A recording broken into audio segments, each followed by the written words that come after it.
lahir dengan nama Annelies pada tanggal 12 Juni 1929 di Frankfurt, Jerman. Dia merupakan putri dari pasangan Otto Frank dan juga Edith Frank Holder. Ia memiliki kakak perempuan bernama Margot.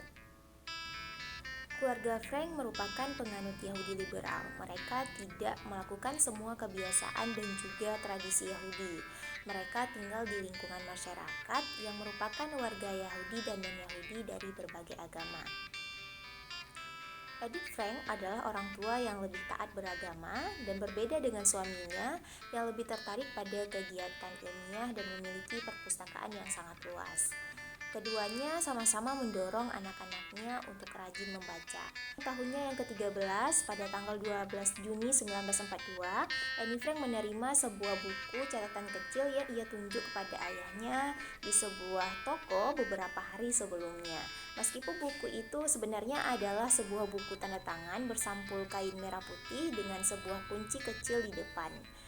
Annie memutuskan untuk menggunakannya sebagai sebuah buku harian dan mulai menulis dengan segera.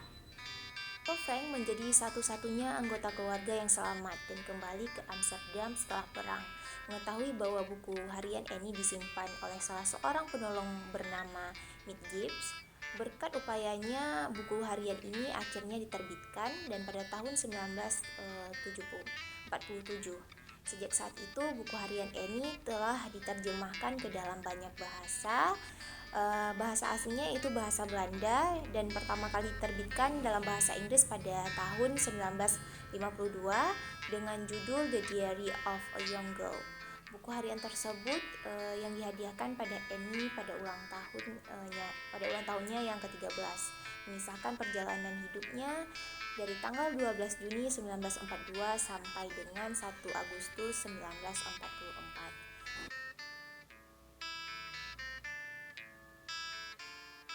Buku tersebut berisikan tentang perjalanan hidup Anne Frank, seorang gadis muda yang dunianya berubah secara tiba-tiba sampai Holocaust terjadi, yaitu saat Jerman di bawah rezim Hitler menyerbu Belanda.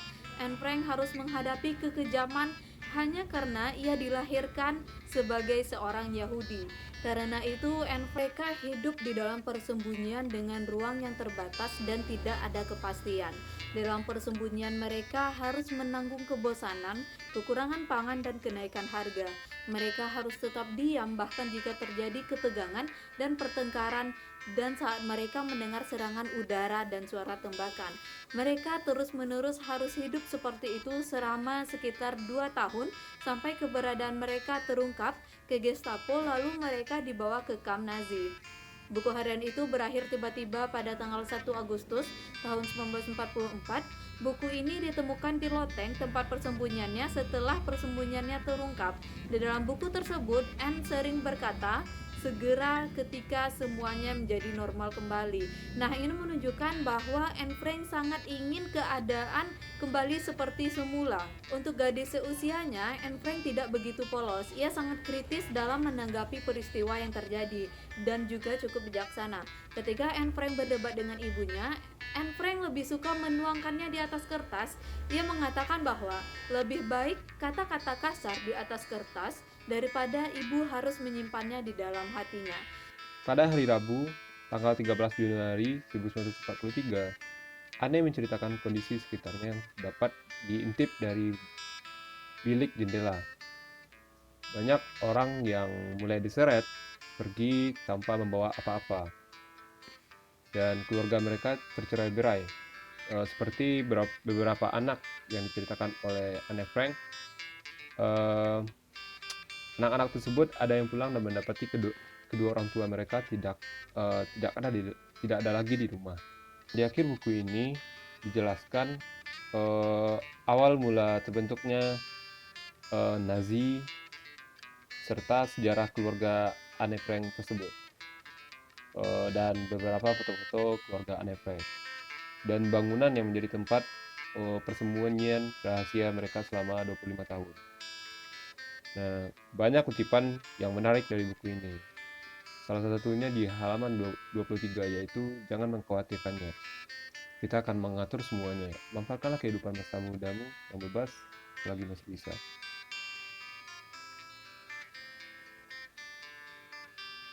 Mengenai kelebihan, tentunya kita tidak mempertanyakan lagi karena buku ini sangat populer serta memberikan warna baru pada dunia sastra karena penulisan dari buku ini yang sangat unik.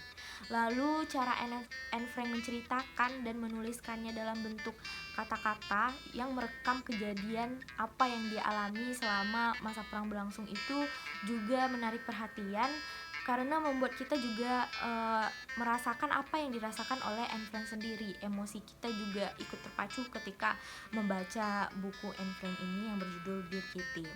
Mengenai kekurangannya, menurut saya karena buku ini terbagi menjadi beberapa versi, yaitu versi A, versi B, dan versi C.